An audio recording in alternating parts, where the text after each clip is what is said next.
Shalom Bapak Ibu yang terkasih dalam Tuhan Yesus. Berjumpa lagi dalam acara persekutuan doa masa Advent pada hari yang ketiga. Namun sebelumnya mari bersama-sama kita memasuki saat teduh terlebih dahulu.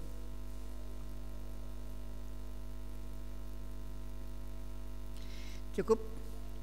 Bersama-sama kita akan memuji nama Tuhan dengan pujian Bapa, Engkau sungguh baik.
Mari kita satukan hati, jiwa, dan pikiran kita dalam doa.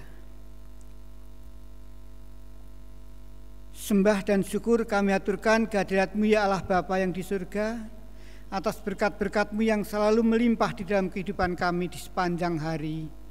Tuhan, perkenankanlah kami di saat ini untuk bersekutu bersama-sama dengan keluarga kami. Bersama-sama kami mempersiapkan hati pikiran kami untuk menyongsong akan hari kelahiran-Mu. Bapa, kiranya Engkau berkenan hadir di tengah-tengah kami. Engkau hadirkan Roh-Mu yang kudus di dalam hati kami masing-masing, sehingga kami boleh mengerti apa yang menjadi kehendak-Mu di dalam kehidupan kami. Bapa, jauhkan kami dari segala godaan, cobaan, sehingga kami boleh mengawali persekutuan ini dan nanti mengakhiri dengan keselamatan. Kami serahkan hidup kami, kehidupan kami, sepanjang hari ini ke tangan kuasa-Mu. Tuhan, kini kami siap untuk melakukan apa yang menjadi kehendak-Mu di dalam kami bersekutu saat ini. Kami serahkan doa dan permohonan kami ini, kesempurnaan, kelengkapan dan terkabulnya dalam nama Bapa, Putra dan Roh Kudus. Amin. Kita akan bermazmur dengan bersaut-sautan yang diambil dari Mazmur 108 ayat 2 sampai yang kelima. Hatiku siap ya Allah, aku mau menyanyi, aku mau bermazmur.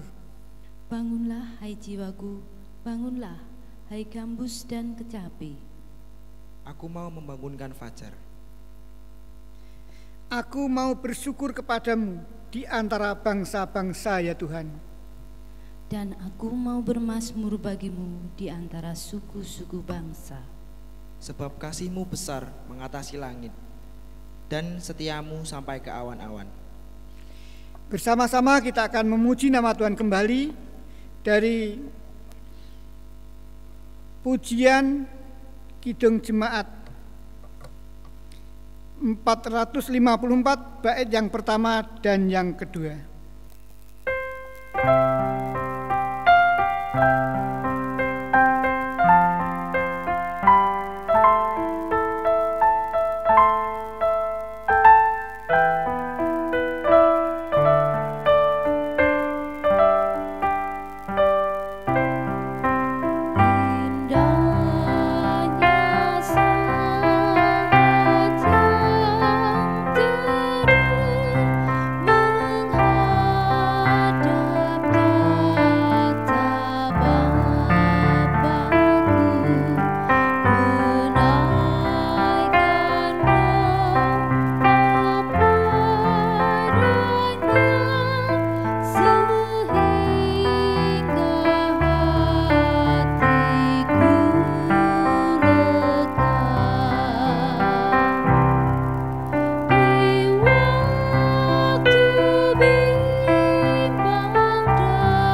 kita akan mendengarkan firman Tuhan yang renungan atau sabda pada saat ini akan dibawakan oleh Bapak Pendeta Elia Dwi Prasetyo, MSI dari GKJ Sabdo Sumunar Tohudan. Tuhan memberkati. Shalom, salam jumpa Bapak Ibu dan Saudara yang dikasih Tuhan, Jemaat GKJ Sabdo Winedar. Salam sejahtera, dan saat ini kita berjumpa dalam kegiatan persekutuan doa masa Advent hari yang ketiga. Dan sebelum kita bersama membaca, mendengar, dan merenungkan sabda Tuhan, kita berdoa. Mari kita berdoa. Terima kasih Tuhan untuk kesempatan perjumpaan saat ini. Dalam masa Advent kami bersama-sama mengadakan persekutuan doa.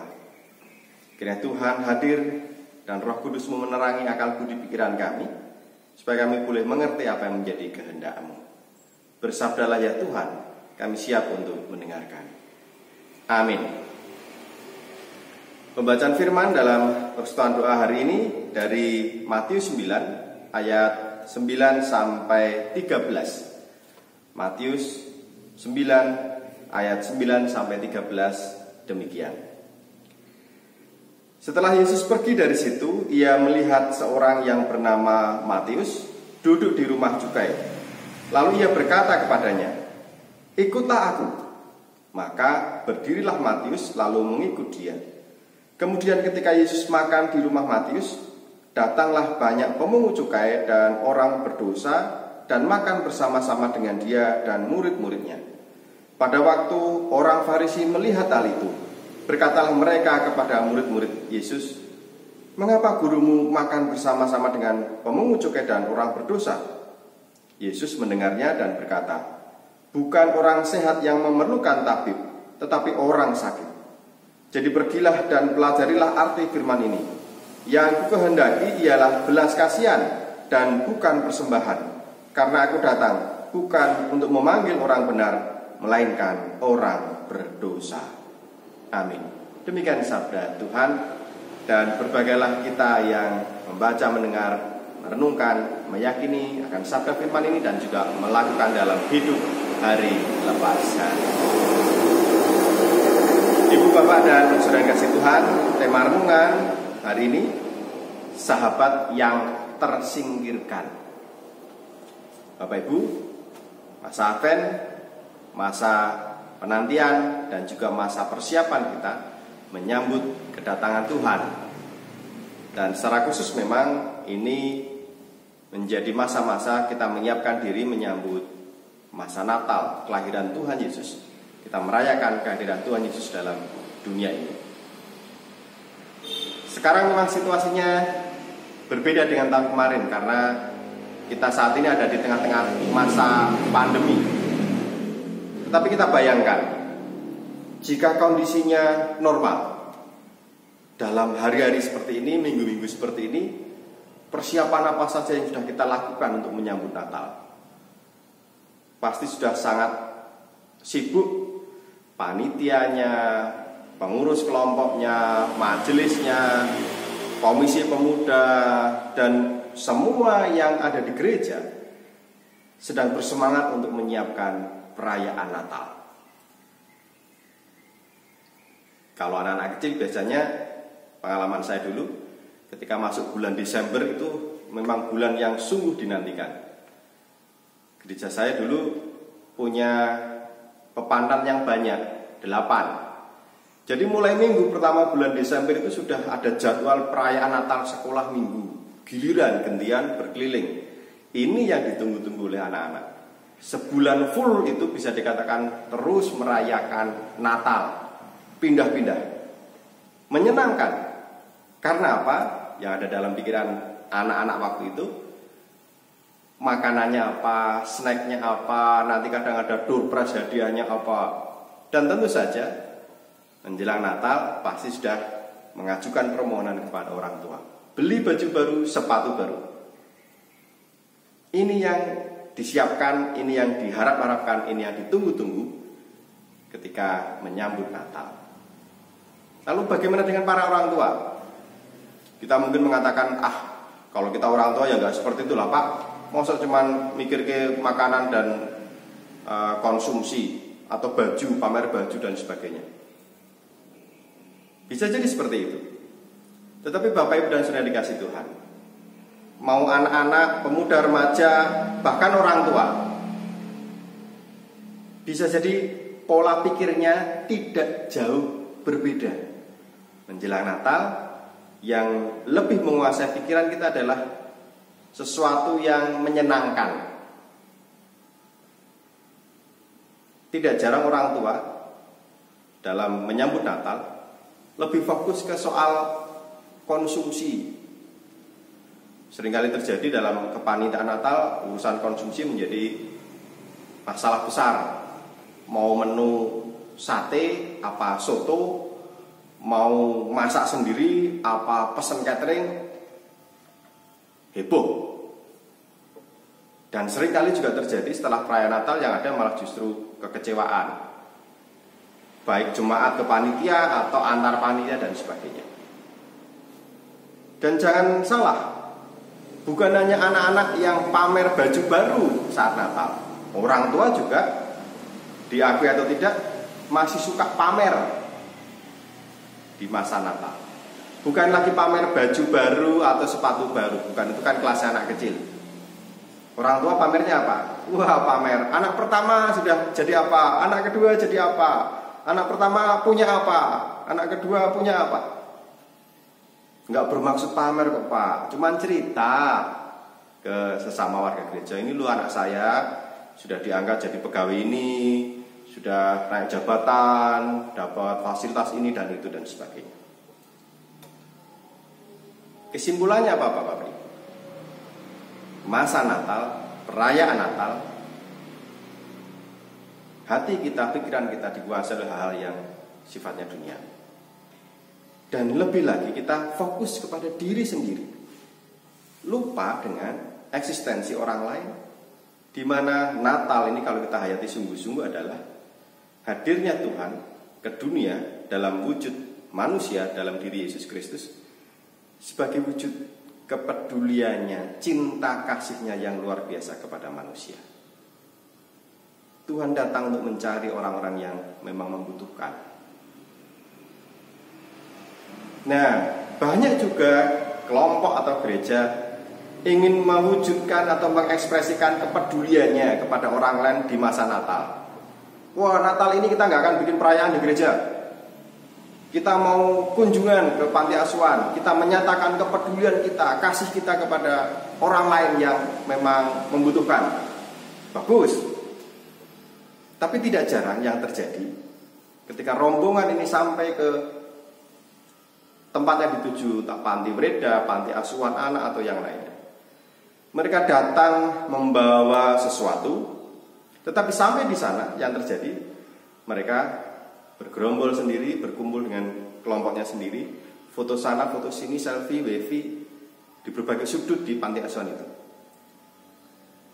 Anak-anak panti asuhan yang dikejenguk, mereka hanya duduk diam atau berdiri depipis sambil melongo melihat orang-orang yang sedang pamer sukacita, orang-orang yang sedang pamer kebahagiaan, foto sana, foto sini sambil tertawa. Anak-anak yang ada di panti asuhan ini terkagum-kagum dan tentu saja iri dengan sukacita mereka. Datang dengan baju bagus, datang dengan membawa handphone mungkin yang terbaru. Dan ketika rombongan ini kemudian menyapa dan menyampaikan bantuannya, anak-anak ini sekedar menjadi objek melengkapi foto mereka yang akan juga dipamerkan. Bahasanya sih diinformasikan, dipamerkan. Ini loh, kami sudah berbuat sesuatu, berbuat baik kepada orang lain. Mereka hanya menjadi objek semata. Bapak Ibu dan Saudara dikasih Tuhan, bacaan firman Tuhan hari ini mengingatkan kita. Matius 9 ayat 9 sampai 13. Ketika Tuhan Yesus melihat Matius si pemungut cukai mendekat, dan mengajak Matius untuk mengikuti dia. Tuhan melihat dan tergerak oleh belas kasih, lalu mengajak Matius untuk bergabung. Bentuk kepedulian, sapaan, rengkuhan. Karena apa? Matius dan teman-temannya yang berprofesi sebagai pemungut cukai itu di mata masyarakat mereka tidak pernah diingat. Mereka adalah kelompok masyarakat yang dianggap sampah, najis, harus dihindari, dijauhi. Tidak perlu diingat-ingat karena mereka dianggap pengkhianat bangsa hanya karena mereka bekerja sebagai pemungut cukai yang bekerja sama dengan pemerintah penjajah. Inilah orang-orang yang tidak pernah diingat, orang-orang yang dipinggirkan. Sekalinya mereka diingat, dia pemungut cukai. Bukan untuk direngkuh, bukan untuk dirangkul, tetapi untuk disalahkan. Jangan seperti dia ya. Ini pemungut cukai, orang berdosa. Jangan dekat-dekat dengan mereka. Kelompok ini tidak pernah diingat. Sekalinya diingat, hanya menjadi objek untuk disalahkan dan disudutkan. Nah, datanglah Yesus membawa kasih yang tulus untuk menyapa mereka, untuk merangkul mereka, karena mereka adalah anak-anak Allah juga yang butuh sungguh-sungguh untuk dikasihi, diuangke, dipernahke. Ibu, bapak, dan saudara dikasih Tuhan, tema hari ini sahabat yang tersingkirkan, mengingatkan kita bahwa seringkali dalam hidup kita, kehidupan gereja,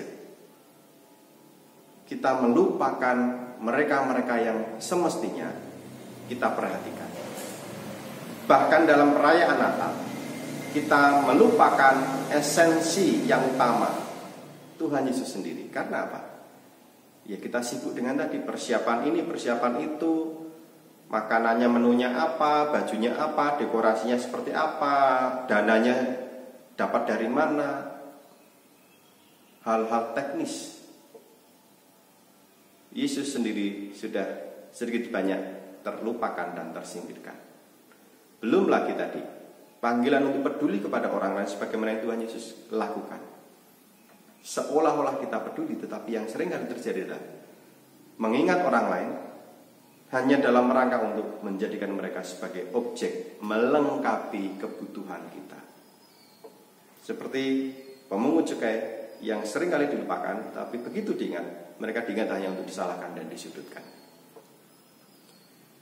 Melalui persekutuan doa hari ini kita bersama diajak untuk berubah. Mari Bapak Ibu, Natal tahun ini khususnya di tengah pandemi ini adalah panggilan kita untuk sungguh-sungguh peduli, sungguh-sungguh melihat inti utama dari Natal itu sendiri, yang adalah Tuhan Yesus yang hadir ke dunia dengan membawa cinta kasih-Nya yang luar biasa. Dan kita dipanggil untuk sungguh-sungguh juga peduli kepada orang-orang di sekitar kita, benar-benar menyapa, melihat apa yang menjadi pergumulan mereka, benar-benar memberi sesuatu yang mereka butuhkan. Bukan memberi sesuai dengan keinginan kita, asumsi kita, oh kamu harus begini, harus begitu. Bukan. Tetapi datang dan hadir untuk menjadi kawan, untuk membawa sesuatu yang memang benar-benar dibutuhkan, diperlukan oleh sahabat-sahabat kita ini. Banyak orang dalam situasi kondisi saat ini bergumul dengan kehidupan mereka yang semakin hari semakin berat. Janganlah kita lalu menjauh, menyingkir, dan hanya peduli kepada hidup kita sendiri. Inilah panggilan Tuhan. Mari menjadi sahabat bagi sesama, membawa cinta kasih yang tulus kepada setiap mereka. Tuhan memberkati. Amin. Kita sambut renungan pada saat ini dengan memuji nama Tuhan dari nyanyian Kidung Baru 50 bait yang pertama dan yang kedua.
Terima kasih Tuhan untuk sabdamu dalam persekutuan doa saat ini. Kasih Tuhan Yesus yang tulus merangkul, merengkuh para pemungut cukai dan orang berdosa, mengingatkan kami hari ini di masa-masa menyambut Natal, perayaan akan kelahiran Tuhan Yesus, untuk juga boleh mewujudkan kasih yang tulus, yang sungguh-sungguh merengkuh, merangkul sesama kami. Seringkali dalam hidup kami sehari-hari kami melupakan dan menyingkirkan orang lain. Kami hanya memikirkan diri kami sendiri. Ampuni kami ya Tuhan. Dan bila mulai hari ini kami belajar untuk peduli dengan sungguh-sungguh kepada mereka yang terpinggirkan, mereka yang tersingkirkan. Belajar untuk merangkul mereka, melihat, merasakan pergumulan mereka, berempati dengan siapapun, terkhusus di saat-saat sekarang ini di tengah pandemi. Biarlah kami belajar untuk sungguh-sungguh memberi hati, memberi diri, memberi cinta kasih kami kepada sesama, sebagaimana Tuhan Yesus yang telah memberi cinta kasih-Nya yang luar biasa. Ajar kami Tuhan untuk mewujudkannya. Di dalam nama Yesus Kristus Tuhan kami memohon. Amin. Sebagai pujian penutup, kita akan memujikan nama Tuhan dari Kidung Jemaat 50, bait yang ketiga.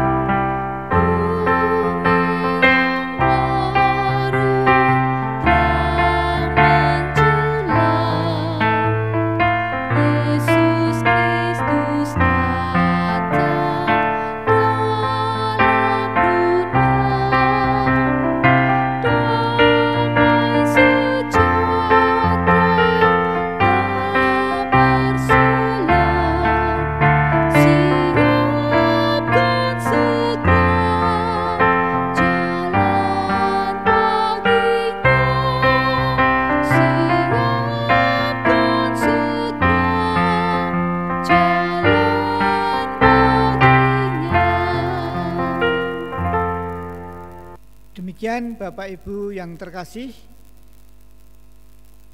persekutuan doa masa Advent pada hari yang ketiga. Kami ucapkan terima kasih atas perhatiannya. Tuhan memberkati. Amin.